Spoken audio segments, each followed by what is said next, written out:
Bom dia, meus irmãos, graça e paz. Entramos no livro de Esdras.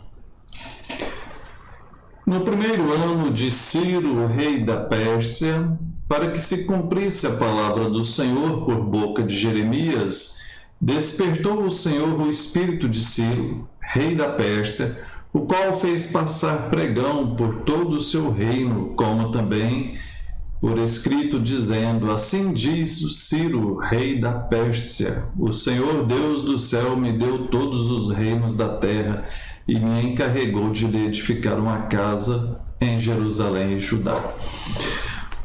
Pois bem, quem é Ciro? Diz aqui, né? Ele é rei da Pérsia.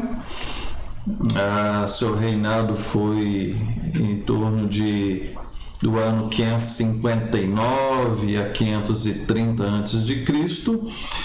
E ele foi quem libertou os judeus do cativeiro babilônico.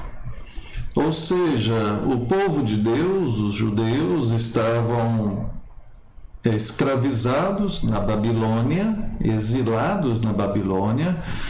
A Babilônia atacou, destruiu, levou eles presos para outra terra, pegou todas as coisas deles, todos os objetos ali do templo do Senhor, todos aqueles objetos sagrados, pegou tudo, levou tudo, destruiu a cidade, arrasou com tudo, levou o povo como escravo. E aí Deus levanta esse rei da Pérsia, o Ciro, né? E ele ataca a Babilônia e liberta, ele derrota a Babilônia e liberta os escravos. Então ele concede liberdade aos escravos, cada um pode voltar para sua terra. Não era só os judeus, né? Havia vários outros povos. Ele liberta, isso está nos livros de história, ele liberta esses povos para voltar para as suas nações. E então, quando diz aqui, né, o verso 2, que Deus falou com ele, realmente ele foi instrumento de Deus para libertar o povo e para reconstruir o templo, né, de adoração a Deus. Isso não é de se estranhar, porque Deus realmente usa pessoas não crentes para fazer a sua obra. Claro, todos estão na mão do Senhor, todos servem ao propósito do Senhor. Todos, absolutamente todos são servos de Deus. Até o diabo serve ao propósito de Deus. Então, nós temos aqui esse rei que foi levantado por Deus para fazer aquilo que Deus desejava, restaurar o seu povo, restaurar o seu templo, a sua adoração.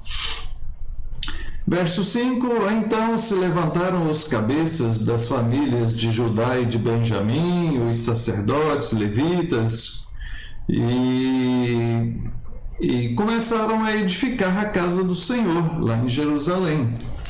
Capítulo 2: são estes os filhos da província que subiram do cativeiro dentre os exilados que Nabucodonosor, rei da Babilônia, tinha levado para lá, e voltaram para Jerusalém e para Judá, cada um para a sua cidade.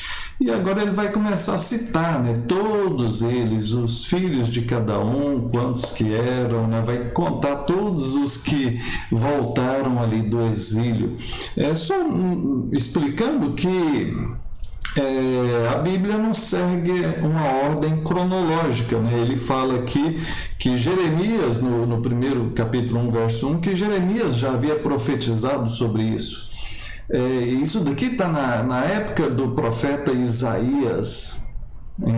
Então, se você pensar, né, nós estamos aqui em Esdras, mas referindo a um fato que tem tudo a ver com o livro de Jeremias e de Isaías, tá certo? Bom, então ele prossegue dizendo aqui no capítulo 2, Lá no verso 61, acho interessante, ele fala de um tal de Barzilai e diz que procuraram o seu registro nos livros genealógicos, porém não acharam.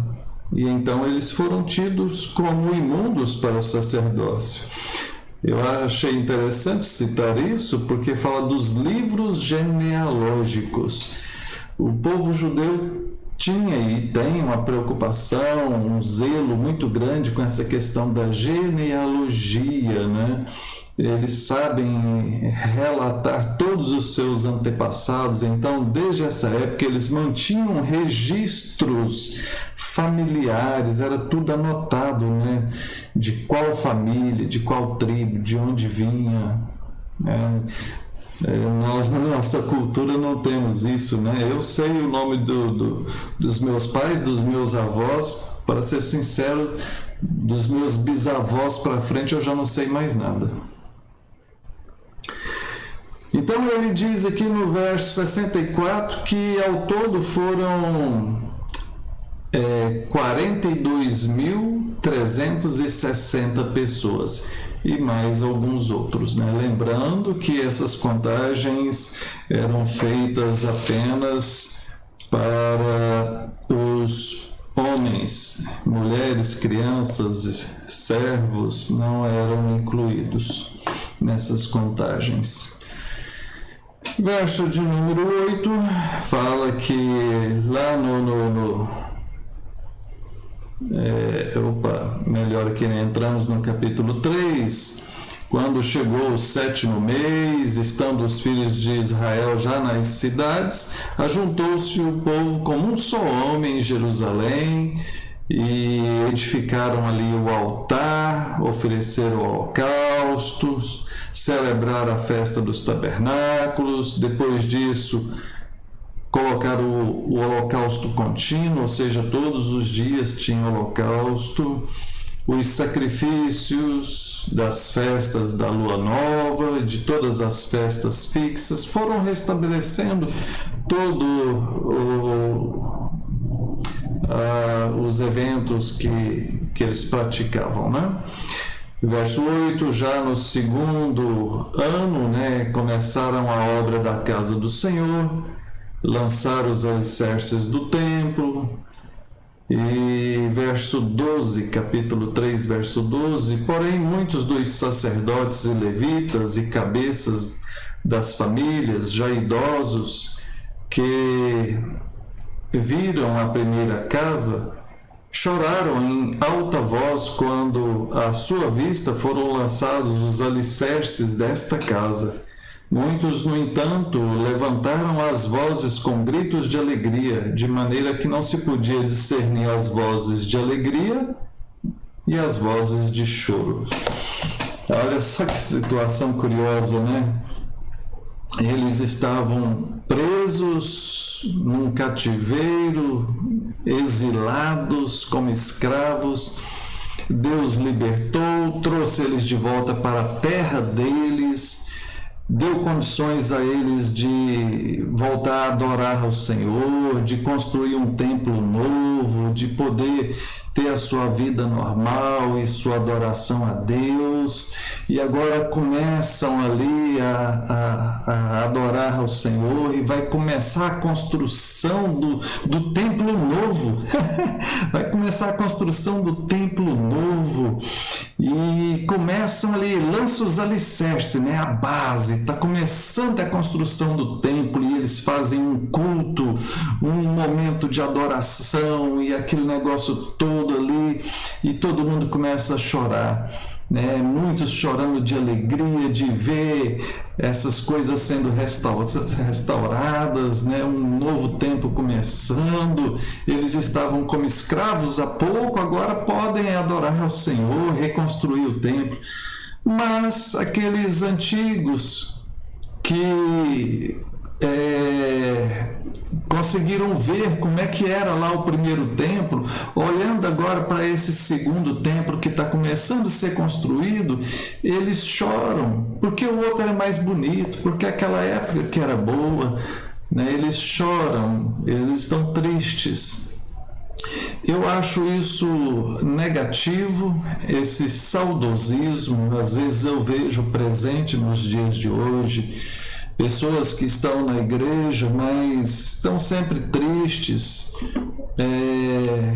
saudosista, na época que ele era jovem é que era bom, naquela época era que era bom, na época daquele pastor tal que era bom, na época que os irmãos do louvor tal e tal é que era bom, na época da minha mocidade era que era bom, sabe, na época do irmão tal, da irmã tal.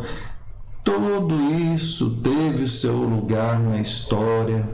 O templo antigo teve o seu lugar na história. Agora Deus está restaurando, sabe? E nós precisamos disso.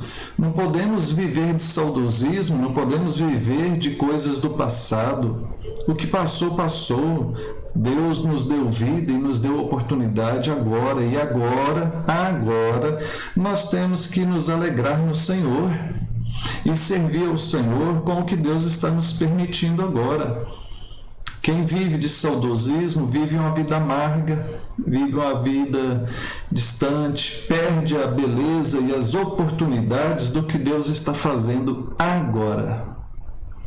Então, não viva do passado, viva o presente, se alegre com o que Deus está fazendo agora, olhe para frente e vamos seguir com a graça do Senhor. Que Deus abençoe. Oremos. Pai, muito obrigado pelo que o Senhor está fazendo hoje. O Senhor é o mesmo ontem, hoje será eternamente. Bendito seja o teu nome. Nós nos alegramos no Senhor. Em nome de Jesus. Amém. Deus abençoe e até mais.